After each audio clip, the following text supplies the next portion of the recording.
Hi. So some of you may have seen during class today, we're starting to show the kids how to sound out the words. We call it tapping out the words. You'll see in a second, if you didn't see earlier today, why we call it tapping out the words.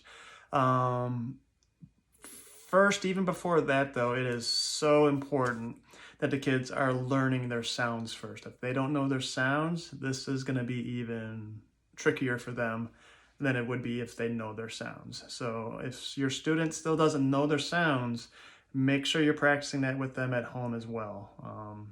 That's the only way to learn them is by practice. Okay, so it's something they probably should be practicing every night, just for a few minutes every night, especially if they're not picking them up yet. Okay. So second, how to tap out the words. You may have seen this during class if you're with us. Otherwise, I'll explain it really quick. So they use their hand, okay? And basically they're tapping their fingers to their thumb. Primarily use your first three fingers. It goes pointer finger, middle finger, ring finger, okay? So it's basically 1, 2, 3, and then they blend the word together using their thumb going across their fingers like this. Okay, so it's 1, 2, 3, and then they slide their their thumb across their fingers to blend the word together. Okay, I'll show you an example. And it was a little hard to do with the kids keeping my hand in the frame with the letters earlier today. It didn't work out as well as I hoped. But you want to have the letters there for the kids to see. So this is MAT, M-A-T.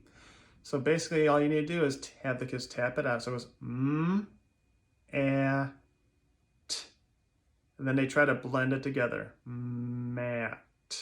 Okay, so it goes M-A-T. Mat.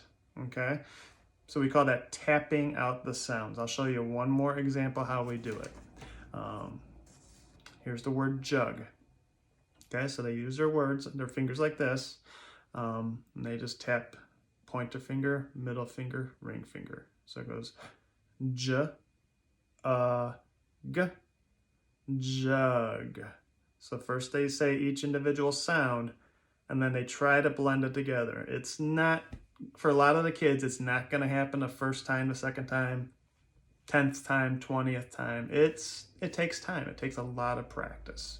So we'll do our best to do it in class with them, but if you can also just a little bit each day practice at home. One thing that's hard to do in class on Zoom is making sure they're doing their hands correctly. That's kind of tough for the 5 and 6-year-olds with the motor skills. Usually the first couple of weeks, Mrs. Rush and I are doing this with them. We're sitting right next to them and we're helping them with their hands. Some of them actually need help with their hands doing that, and I can't do that on Zoom. It's for some of the kids, it's kind of hard to see their hands on Zoom.